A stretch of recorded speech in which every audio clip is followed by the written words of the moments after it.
तो दोस्तों कैसे हैं आप लोग। मैं हूं टीजी, आप देख रहे हैं टीजी द स्मॉल बॉय और आज हम आ गए हैं socialism in Europe and Russian revolution के सेकंड पार्ट पे। तो आज हम इसके आगे की स्टोरी पढ़ेंगे। अगर आपने पार्ट 1 नहीं देखा तो जाके चेक कीजिए हमारे चैनल पे, क्योंकि अगर आपने वो नहीं देखा तो आपको स्टोरी समझ में नहीं आएगी। बात कर लेते हैं बिगिनिंग ऑफ रेवोल्यूशन की। आज हम इसी चीज़ की बात करने वाले हैं कि किन लोगों की वजह से ये रेवोल्यूशन शुरू हुआ। मतलब रेवोल्यूशन से पहले हुआ क्या था आखिर जिसकी वजह से रेवोल्यूशन हुआ।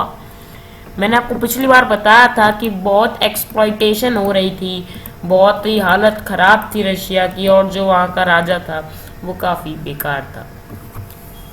हमने कुछ इम्पोर्टेंट कैरेक्टर्स की बात करी थी और काफ़ी सारी बात करी थी वर्कर्स और पीजेंट्स के बारे में। तो आगे देखते हैं उन चीज़ों की वजह से, उन एक्सप्लॉइटेशंस की वजह से लोगों के अंदर 3 टाइप की थिंकिंग डेवलप हो गई, 3 टाइप के थॉट्स डेवलप हो गए। तो अगर आप लोगों को थॉट्स के बेसिस पे डिवाइड करेंगे तो 3 टाइप्स के भी निकलेंगे वो। फर्स्ट थे लिबरल्स। लिबरल्स जो थे वो अनकंट्रोल्ड डायनेस्टिक रूलर्स की पावर को अपोज करते थे, यानी कि डायनेस्टिक रूलर्स के पास जो अनकंट्रोल्ड पावर थी उसे वो बिल्कुल ओपोज करते थे। वो चाहते थे कि एक पार्लियामेंट्री फॉर्म ऑफ गवर्नमेंट बने, जैसा कि आप नोट्स में देख सकते हैं। They wanted a parliamentary government, they were oppose to the uncontrolled power of dynastic rulers.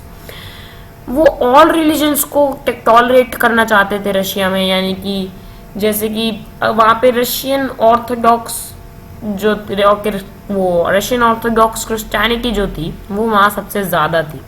तो वो ये नहीं चाहते थे कि सिर्फ जो प्रिविलेजेस हैं वो रशियन ऑर्थोडॉक्स क्रिश्चियनिटी को ही मिले। वो ये चाहते थे कि कैथोलिक्स, बुद्धिस्ट्स और मुस्लिम्स को भी सेम प्रिविलेजेस ऑफर की जाएं। और इन सब चीज़ों के बाद भी वो डेमोक्रेट्स यानी कि डेमोक्रेटिक नहीं थे। क्यों नहीं थे इसकी बात कर लेते हैं। वो यूनिवर्सल एडल्ट फ्रेंचाइज में बिलीव नहीं रखते थे। वो ये चाहते थे कि जो प्रॉपर्टी वाले लोग हैं, जिनके पास प्रॉपर्टी है, the man with property should get the right to vote. वो ये भी नहीं चाहते थे कि वुमेन को राइट टू वोट मिले। जो वुमेन होती हैं उन्हें भी राइट टू वोट नहीं देना चाहते थे। तो देना क्या देना चाहते थे फिर? राइट टू वोट ही नहीं दिया तो फिर क्या मतलब हुआ इन सारे पॉइंट्स का जो हमने डिस्कस करे हैं। आगे देखते हैं बाकी 2 थिंकिंग के बारे में। तो दूसरी जो हमारी थॉट प्रोसेस निकल के आती है लोगों के माइंड की, वो है रेडिकल्स। और इनके बारे में बताऊं तो ये डायनेस्टिक रूलर्स से ज़्यादा इनकी क्या दिक्कत थी, लैंडलॉर्ड्स और फैक्ट्री ओनर्स को जो प्रिविलेजेस मिली हुई थी उनसे इनको दिक्कत थी। अब आप इससे डिफरेंस स्पॉट कर पाएंगे उन दोनों के बीच में, रेडिकल्स और लिबरल्स के बीच में आप डिफरेंस स्पॉट कर पाएंगे। और बताया जाए तो उनको एक गवर्नमेंट चाहिए थी जिसमें majority of the countries population से बने, यानी कि रशियन ऑर्थोडॉक्स क्रिश्चियनिटी को ही मोस्ट ऑफ द प्रिविलेजेस मिले, या फिर कहा जाए कि राइट टू वोट उन्हें ही मिले। मतलब वो गवर्नमेंट बनाना चाहते थे, पार्लियामेंट्री फॉर्म ऑफ गवर्नमेंट और लॉज की गवर्नमेंट बनाना चाहते थे, पर वो ये नहीं चाहते थे कि दूसरे रिलीजन्स का उनमें कुछ इंटरफेरेंस हो।